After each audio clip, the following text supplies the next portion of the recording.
আবু দাউদের হাদিস 4932 নম্বর হাদিস, আয়েশা সিদ্দিকা রাদিয়াল্লাহু তাআলা আনহার বর্ণনা। রাসূলুল্লাহ সাল্লাল্লাহু আলাইহি সাল্লাম তাবুক যুদ্ধে গেছে অথবা খায়বার যুদ্ধে।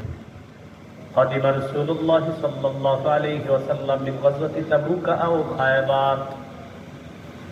খায়বার যুদ্ধ অথবা তাবুক যুদ্ধ থেকে আল্লাহর নবী বাসায় আসছে। আসার পর অফিসা ওয়াতিহা সিতরুন, এই দেখেন পর্দা, পর্দা না, বাসার ভিতরে তাক আছে, তাকের সামনে পর্দা। তাক চিনি তো আমরা, ওই যে কত কিছু রাখি আপনার লবণের টিপা টুপা আরো কত কিছু তাক।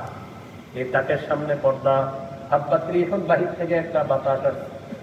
বাতাস আসার সাথে সাথে কাশাফা নাহিয়াতাস সিতরি, বাতাসের কারণে ওই তাকের সামনে থেকে পর্দাটা সরে যায়। নবীজি বাসায় ঢুকছে, বাতাস আসছে, বাসার ভিতরে একটা তাক আছে, তাকের সামনে পর্দা আছে, পর্দাটা সরে গেছে বাতাস। পর্দা সরে যাওয়ার পর নবীজি তাকায়া দেখে আন বানাতিন লিআইশাতা লুআবিন, আম্মা জান আয়েশা সিদ্দিকা রাদিয়াল্লাহু তাআলা আনহার কিছু খেলনা ওই পর্দার পিছনে, খেলনা পর্দার পিছনে।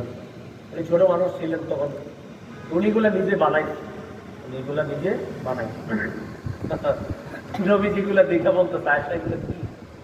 আম্মা জান জবাব দিলেন বানাতি, এগুলো আমার মেয়ে। বললেন এগুলো আমার, দেখবেন মেয়েরা, ছোট ছোট মেয়েরা এই জাতীয় খেলা খেলে, বলতেছে এগুলো আমার মেয়ে।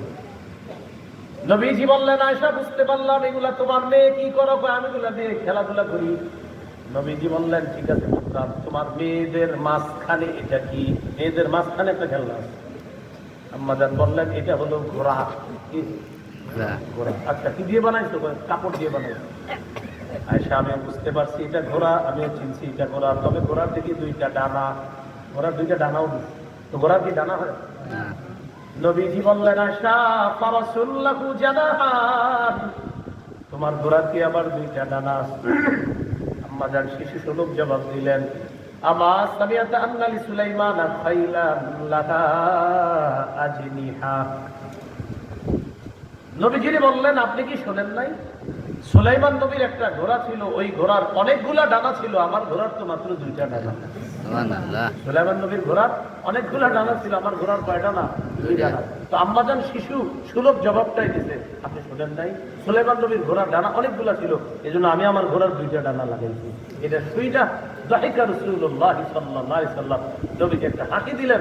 আম্মাজান বলেন আমি দাঁতগুলার দিকে তাকিয়ে আছি, আল্লাহ নবীর সামনে পাটের দাঁতগুলা অসাধারণ ভাবে ফুটে উঠছে। সুবহানাল্লাহ। এই হলো নবীজি সাল্লাল্লাহু আলাইহি সাল্লামের দাঁত। আজকে টুকটাক দাঁত পর্যন্ত। এরপরে বলি দাঁতের ভিতরের না, দাঁতের আর বলা যাবে, দাঁতের অনেকগুলো আছে ঘটনা। রাসূল সাল্লাল্লাহু আলাইহি সাল্লামের মুখের থুতু ছিল কেমন? ভিতরের থুতু। সহিহ বুখারীর বর্ণনা 4210 নম্বর হাদিস। হাদিসের বর্ণনাকারী সাহল ইবনে সাদ আস-সাঈদী রাদিয়াল্লাহু তাআলা তিনি বলেন খায়বার যুদ্ধে মুসলমানদের বিজয় হচ্ছে না। قال رسول الله صلى الله عليه وسلم يوم خيبر لأعطين الراية غدا يفتح الله على يديه يحب الله ورسوله ويحبه الله